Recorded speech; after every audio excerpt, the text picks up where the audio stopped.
You mentioned on Yahoo Sports that Anthony Edwards is not the face of the NBA. So then who is? I don't know, because you would want Anthony Edwards, to be the face of the NBA. He's got the charisma, he's got the game, he's got like an exciting game. I think that's one thing that we miss when we're talking about why isn't Nikola Jokic the face of the NBA? Why isn't Jason Tatum the face of the NBA? You not only have to have an effective game, but you have to have an exciting game, an awe-inspiring game that kids can gravitate to and that you want to actually pay your hard-earned money to see on a Tuesday night when it's really, really cold outside. Anthony Edwards has all of those things, with the exception of he doesn't want the responsibility that comes with being the face of the NBA. There's a lot that goes into that. You have to be an ambassador for the game. You have to speak out on, or at least comment on, greater issues tangentially related to the game. Like, we don't think of LeBron James as just being the great basketball player that he's been throughout the course of his career. We think of him as being, man, we've stuck microphones in this man's face for the better part of 20 years, asking him questions from everything from the serious to the mundane, and he's had to carry the mantle in that way also, while living an exemplary life off the basketball floor. Because when you are carrying the mantle of the league, you saw with Magic Johnson, Larry Bird, Julius Erving, Michael Jordan, all those guys, they had to project a certain image of carrying the league with your family and the people you put around you. Sometimes that weight is very heavy for a guy like Anthony Edwards, who's 23 years old, who's still growing into himself. He's seen some social media things that we don't necessarily have to talk about here. I think it's a great sense of self-awareness, Suzy, that he says, you know what? I just want to play basketball. Unfortunately, the league needs someone to take on the mantle because they don't have anyone right now, aside from those old guys who are going to retire at some point. And Vincent, all I could think about when I read that on your great column was Kobe Bryant wanted it every single second. And when I was covering that team from 2000 to 2003, he would have taken that mantle the minute he could have. And the power struggle that existed, and then the beautiful harmony that existed after that with him and Shaquille O'Neal. And I read that, and I thought Kobe would take him by the shoulders and shake him and say, son, it's time for you to grow up and be a man. Because that's what you should want. It's, you know what unfortunately has happened? There's been a disconnect. And Suzy, you could write a book on those 2000 to 2003 Lakers. I'm sure you got some stories, some compelling stories about those guys. Oh, I got stories. You want to get together and, we'll have a hookah and we'll talk about it? Hookah and bourbon. I like it. That's right.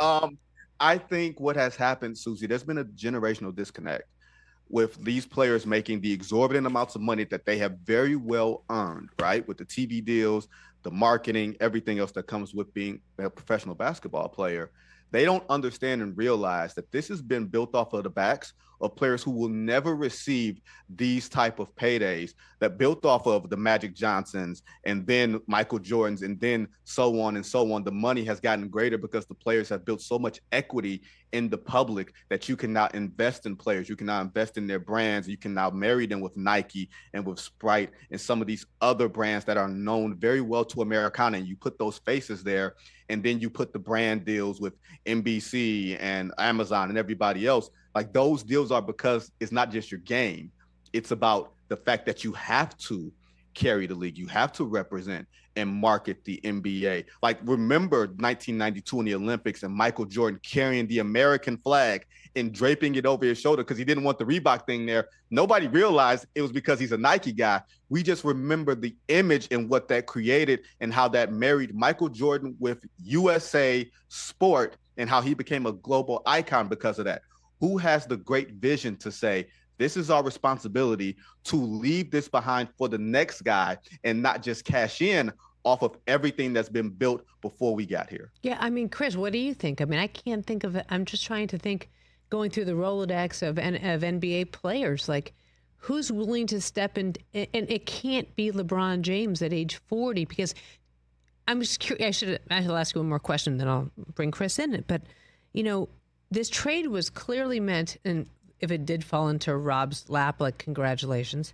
But LeBron can't play forever. So this is this last minute, like, last push. He needs help.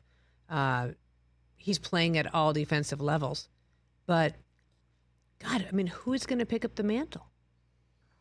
That's the great question. I'm not Like, we convinced didn't that know. Luka's staying in L.A. after this. Well, here's the thing, guys.